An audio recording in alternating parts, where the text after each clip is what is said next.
জানি মেহমান আসলে মনে হয় কোনো কিছু তখন হতে চায় না। এমনি কিন্তু সবসময় সুন্দরভাবে চলে আসলাম, চা খেতে খেতে হাঁটছিলাম। আর আজকে ভুনা করে নিচ্ছিলাম, কারণ আগের দিন তো সবকিছু ভেজে নিয়েছিলাম। এই মাছগুলো আপনাদের ভাই আমাদের পুকুর থেকে ধরছে। আসসালামু আলাইকুম, সবাই কেমন আছেন? আরেকটা নতুন ব্লগে আপনাদেরকে ওয়েলকাম করছি। তো সকাল সকাল ঘুম থেকে উঠে গেছি, হাত মুখ ধুয়ে পুকুর পাড়ে চলে আসলাম, চা খেতে খেতে হাঁটছিলাম। আর আজকে যেহেতু আমাদের মেহমান আসবে তার জন্য ঘুম থেকে তাড়াতাড়ি ওঠা।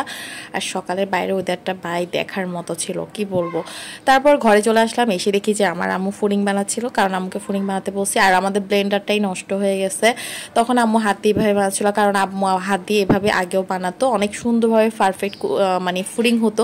কিন্তু আজকে কেমন হবে সেটা যাই না, সেটা আপনাদের সাথে শেয়ার করব। কেমন হবে, খারাপ হলেও শেয়ার করব, ভালো হলেও করব। তারপরেই তো মেহমানদের জন্য নাস্তা রেডি করতেছিলাম, মানে আমার শ্বশুর বাড়ির সবার জন্য। তো ফুডিং বানাইছি, এখানে কাস্টার্ড। আর এখন ফুডিংটা কেটে দেখো কেমন হয়েছে। কিন্তু ফুডিংটা কেটে আমি একদম পুরাই হতাশ, কারণ ফুডিংটা একদমই সুন্দর হয়নি, মানে নিচে দিয়ে সুন্দরভাবে বসেনি। কিন্তু অনেকক্ষণ ধরেই চুলায় ছিল, যাই না কেমন জানি মেহমান আসলে মনে হয় কোনো কিছু তখন হতে চায় না। এমনি কিন্তু সবসময় সুন্দরভাবে হয়। যাই হোক, যা হয়েছে তা। তো রান্না বান্নায় চলে আসলাম। তো এখানে পাঁচমিশালি মাছ রান্না করতেছি। এই মাছগুলো আপনাদের ভাই আমাদের পুকুর থেকে ধরছে। সে মাছ ধরতে অনেক বেশি পছন্দ করে, আর অনেক ভালো ভালো মাছ পাইছে, কই মাছ, তারপর পুঁটি মাছ, তারপর অনেক মাছ। তো ও মাছ ধরা কিন্তু আপনাদের সাথে একদিন শেয়ার করব, মানে আরেকটা ব্লগে শেয়ার করব। তারপর এই তো মাছটা রান্না হয়ে গেছে।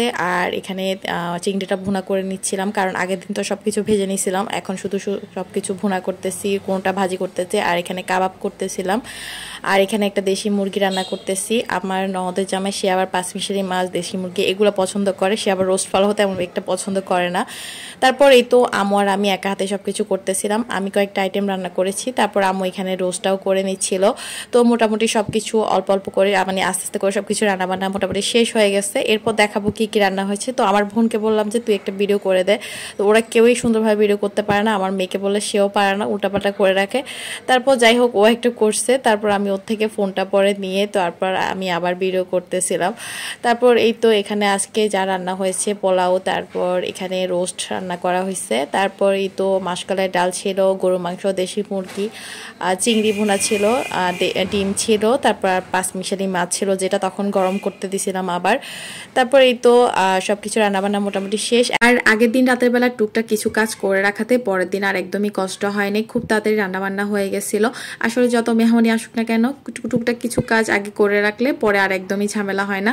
তবে ওই দিন আমাদের রান্নাবান্না খুব তাড়াতাড়ি হয়ে গেল, সবাই খেতে খেতে অনেকটাই লেট হয়ে গেছিলো, কারণ কেউ নামাজ পড়তে গেছিলো, কেউ অন্য জায়গায় গেছিলো, মানে একজন এক এক জায়গায় ছিল। তো সবাই যখন আসছিল সবাইকে খেতে বসাই দিছি। তো আমি সব কিছু একটা একটা করে বেড়ে দিচ্ছিলাম সবগুলো আইটেম।